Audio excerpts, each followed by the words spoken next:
علی محمد وعلی محمد.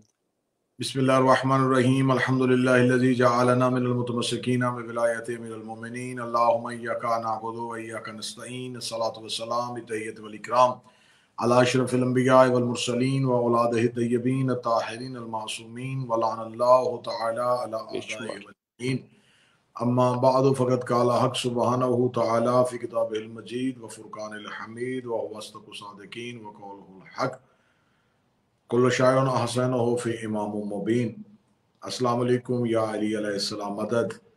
ولایت علی چینل 313 کے توسل سے آج آپ تمام مومنین حاضرین و ناظرین کی بارگاہ میں شہادت سرکار حضرت امام موسی ابن جعفر ایھا الکاظم کے عنوان کے ساتھ آپ کی حاضر خدمت ہے، اور دعا ہے کہ خداوند متعال جناب سرکار باب الحوائج امام موسیٰ کاظم علیہ السلام کے توسل اور صدقہ سے تمام مومنین کی جتنی بھی حاجات ہیں وہ اپنی بارگاہ میں مستجاب فرمائے، کیونکہ یہ باب الحوائج ہیں تو ان کے دروازے پر تمام ہی جو حاجات مانگی جائیں وہ قبول ہوتی ہیں. ویسے تو آل محمد کا ہر فرد باب الحوائج ہے، لیکن وہ باب الحوائج وہ دروازے جو آل محمد نے مانگنے کے لیے مخصوص کیے ہوئے ہیں،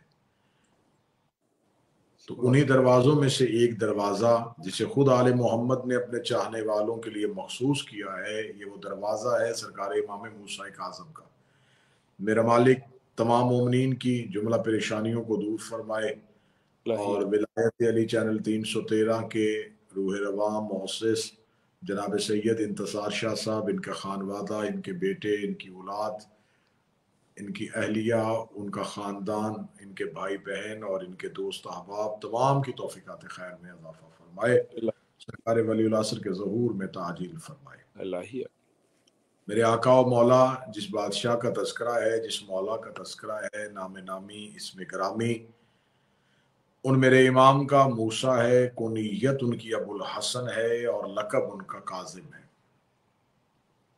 فرزند ہیں حضرت امام جعفر صادق علیہ السلام کے، اور ان کی پاک والدہ جو ہے شہزادی، ان کا نام ہے حمیدہ خاتون، اور یہ تعلق رکھتی ہیں قبیلہ بربر سے. اور قبیلہ بربر وہ قبیلہ ہے جس سے دو آئمہ کی پاک ماؤں کا سلسلہ ملتا ہے، ایک 12ویں شہنشاہ کی پاک ماں اور ایک 7ویں امام کی والدہ. ان دونوں کا تعلق جو ہے وہ قبیلہ بربر سے ہے. غالباً اسی چینل پہ میں نے ایک پوری مجلس میں ڈیٹیل بیان کی تھی کہ تمام آئمہ کی جتنی بھی پاک امہات ہیں ان تمام کا تعلق کسی نہ کسی حوالے سے انبیاء کی نسل سے اور شاہی خاندانوں سے ہے. بالکل ایسے ہی شہزادی حمیدہ خاتون جو ہے وہ اسپین کی شہزادی ہیں، اور سرکار امام جعفر صادق علیہ السلام کی بارگاہ میں یہ حاضر ہوتی ہیں اور امام کے عقد میں آتی ہیں.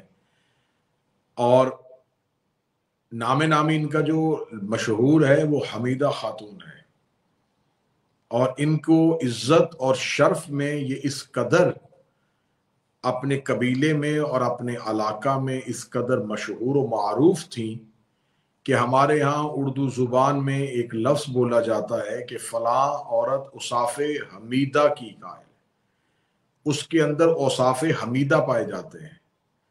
تو اس بی بی نے عزت اور شرف اتنا بلند کیا کہ قیامت تک کے لیے عورتوں کو جب وصف کے اعتبار سے پہچانا جاتا ہے تو اوصاف حمیدہ کہہ کے پہچانا جاتا ہے. سبحان اللہ. سرکار امام موسیٰ کاظم علیہ السلام وہ شہنشاہ، اور جو تھوڑی اہم باتیں جو ہمیشہ ہم اپنے سننے والے سامعین، دیکھنے والے ناظرین کی خدمت میں پیش کرتے ہیں، امام کا ظہور جو ہے وہ مدینہ میں نہیں ہے، میرے مولا کا ظہور جو ہے وہ مکہ میں نہیں ہے، میرے مولا کا ظہور ہے ابوا کا مقام. ابوا یہ جگہ ہے جو مدینہ سے شام کے رستے میں ہے. ابوا وہ مقام ہے جہاں پہ رسالت مآب کی پاک ماں شہزادی آمنہ کی قبر ہے. تو امام موسیٰ کاظم علیہ السلام کا جو ظہور دنیا میں ہوا 7 صفر کو، وہ مقام ابوا پہ ہوا۔ انہوں نے اپنی زندگی کے 10 سال جو تھے وہ امام جعفر صادق علیہ السلام کی صحبت میں گزارے۔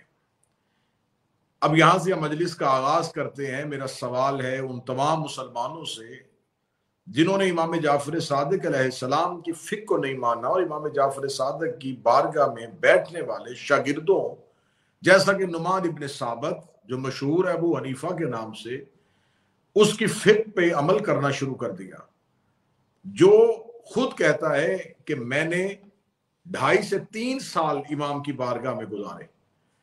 تو جو 2.5 سے 3 سال امام کی بارگاہ میں گزارتا ہے اور یہ اعلان کرتا ہے کہ اگر میں وہ 2.5 سال امام کی بارگاہ میں نہ گزارتا تو میں جاہل رہ جاتا، میں نے 2.5 سال میں امام سے سیکھ لیا۔ تو میرا امت مسلمہ سے سوال ہے کہ جو 2.5 سال امام کی بارگاہ میں رہے اس سے تو علم لیتے ہیں، لیکن جس امام موسیٰ کاظم نے خون رسول ہو کے، اولاد زہرا ہو کے، فرزند جعفر صادق ہو کے 10 سال امام جعفر صادق علیہ السلام کی صحبت میں گزارے ہو، ان کی امامت کو تسلیم کیوں نہیں کیا جاتا؟ نام نامی اس میں گرامی میں اپنی ہر ایک مجلس جو بھی کسی امام کے ساتھ منسوب ہوتی ہے اس میں یہ بیان کرتا ہوں کہ ان کے نام جو ہیں وہ نام والدین کے رکھے ہوئے نہیں ہوتے، ان کے نام اللہ کے رکھے ہوئے ہوتے ہیں، اور یہ نام تب سے رکھے گئے ہیں جب کائنات میں نام کا وجود ہی نہیں تھا۔ بے شک بعض اوقات بعض احباب یہ کہتے ہیں کہ ان کا نام نامی حضرت موسیٰ نبی کے نام پہ موسیٰ ہے۔ اگر تو موسیٰ پہلے تھا اور یہ موسیٰ بعد میں تھا تو یقیناً ان کے نام اس کے نام کی وجہ سے ہے، اور اگر یہ انبیاء سے بھی پہلے ہیں، یہ موسیٰ کلیم اللہ سے پہلے موسیٰ کاظم ہے، تو پھر موسیٰ کاظم کا نام حضرت موسیٰ نبی کی وجہ سے نہیں پڑا، حضرت موسیٰ کا نام موسیٰ کاظم کی وجہ سے موسیٰ ہوا۔ جیو قبلہ جیو، کیونکہ رسول نے فرمایا ہوا ہے کہ اول ما خلق اللہ نوری، کہ ہم سب سے پہلے ہمارے نور کو خلق کیا اور یہ اسی نور کا حصہ ہے۔ تو قرآن میں خدا نے جو حضرت موسیٰ کی کہانی بیان کی ہے، کیونکہ بات آئے گی موسیٰ کاظم پہ تو تذکرہ حضرت موسیٰ کا ضروری ہے۔ خدا نے قرآن میں چند انبیاء ہیں جن کی کہانی کھول کے بیان کی ہے، بہت سے انبیاء ہیں جن کا صرف نام لیا ہے، ان کی کہانی، ان کی سوانح حیات، ان کی زندگی کے بارے میں نہیں بتایا۔ لیکن کچھ انبیاء ایسے ہیں جس کو خدا نے قرآن میں مکمل ایک باب باندھا ہے، خدا نے قرآن میں ان کے لیے مکمل صورتوں میں ان کا ذکر کیا ہے۔ انہی انبیاء میں سے ایک نبی حضرت موسیٰ بھی ہے، جبکہ خداوند متعال جو ہے وہ حضرت موسیٰ کے لیے ایک پوری کتاب نازل کر چکا تھا جو حضرت موسیٰ کے لیے تھی۔ حضرت موسیٰ جو ہیں وہ صاحب تورات تھے، لیکن حضرت موسیٰ صاحب تورات ہونے کے باوجود خدا نے قرآن میں بھی ان کا تفصیلاً ذکر کیا ہے۔ حضرت موسیٰ نبی کی جہاں بات آتی ہے خدا نے قرآن میں کی، تو خدا نے ہر دور میں ہر دور کا نبی اس دور کے اعتبار سے بھیجا۔ مثلا حضرت داؤد کو جب زمین پہ اتارا تو جب داؤد نبی آئے تو اس وقت میں زمانے میں موسیقی مشہور تھی، خدا نے حضرت داؤد کو لحن دے دیا۔ حضرت عیسیٰ کا دور طبیبوں کا دور تھا، انہیں ید بیضہ دے دیا۔ حضرت موسیٰ کا جو دور تھا وہ جادوگروں کا دور تھا، جادوگر تھے۔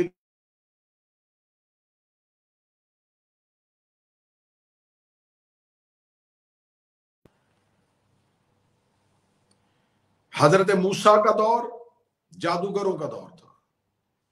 اس دور میں زیادہ جادوگر تھے جو صرف جادو کیا کرتے تھے۔ حضرت موسیٰ نبی جو تھے وہ جب فرعون کے دربار میں آتے تو فرعون ہر وقت جادوگروں میں گھرا ہوا ہوتا تھا، اور جادوگری اتنی مشہور تھی، سحر اتنا مشہور تھا کہ ہر ایک قبیلے میں سے کوئی ایک فرد جادوگر ہوتا تھا۔ حضرت موسیٰ جب تبلیغ دین کرتے کرتے فرعون کے دربار میں پہنچے تو فرعون نے اپنے گرد گرد، یہ ساری بات کسی کتاب میں نہیں بلکہ قرآن میں لکھی ہے، اور خدا نے قرآن میں کھول کے کیوں بیان کی ہے؟ خدا نے فرعون کے دربار کا واقعہ قرآن میں کیوں لکھا ہے، اس راز کو آپ کے سامنے بیان کرنا چاہتا ہوں۔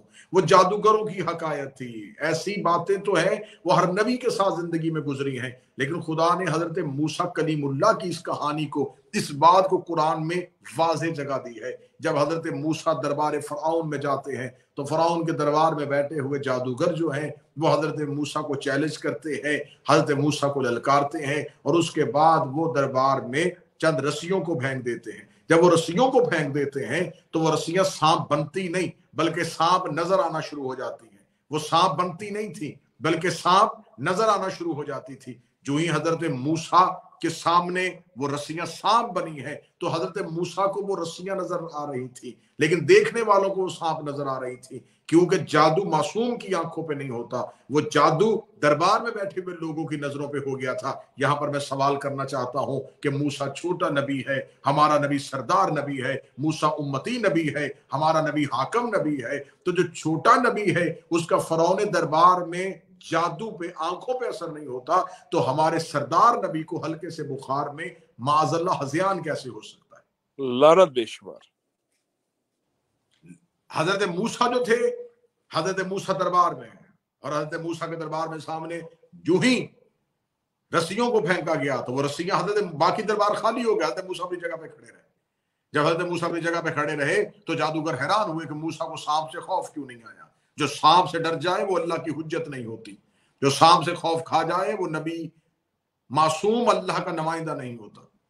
دربار میں لکھا ہے، قرآن میں لکھا ہے کہ دربار میں رسیاں سانپ بنی، سانپ بنتی ہوئی سامنے حضرت موسیٰ وہیں کے وہیں کھڑے رہے۔ جب جادوگر عاجز آ گئے تو حضرت موسیٰ نے وہ اپنا جو عصا تھا جو حضرت موسیٰ کے ہاتھ میں تھا، حضرت موسیٰ نے اس کو پھینکا۔ جب وہ پھینکا تو وہ عصا اژدہا بن گیا، اور اژدہا بن کے اس نے باقی سانپوں کو نگلنا شروع کر دیا، باقی سانپوں کو کھانا شروع کر دیا۔ جو ہی باقی سانپوں کو کھایا تو ابھی فرعون تو حیران تھا، ابھی فرعون نے حضرت موسیٰ کے اس اعجاز کا، اس معجزے کا قائل نہیں ہوا تھا۔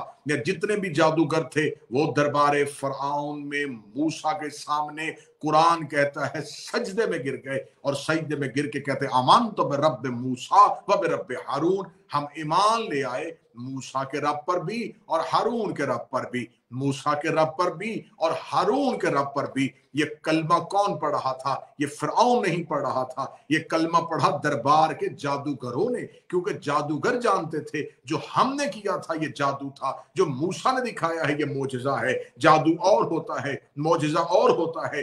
معجزہ صاحب اجاز کے لیے ہوتا ہے، جادو تو شعبدہ بازی ہے۔ وہ ایمان لے آئے کہ یہ جادوگری نہیں تھی، یہ فن شعبہ گری نہیں تھی، یہ کوئی کاریگری نہیں تھی، یہ کوئی فن نہیں تھا، یہ تو موسیٰ نے معجزہ دکھا دیا۔ وہ معجزے کے سامنے عاجز آ گئے، اور عاجز آتے ہی انہوں نے جو کلمہ پڑھا وہ کلمہ آج بھی قرآن میں آیت بن کے لکھا ہوا ہے۔ جو بندے اعتراض کرتے ہیں کہ محمد رسول اللہ کے بعد علی ولی اللہ کی کیا ضرورت ہے، جب محمد رسول اللہ کہہ دیا جاتا ہے تو پھر علی ولی اللہ کہنا کیوں ضروری ہے؟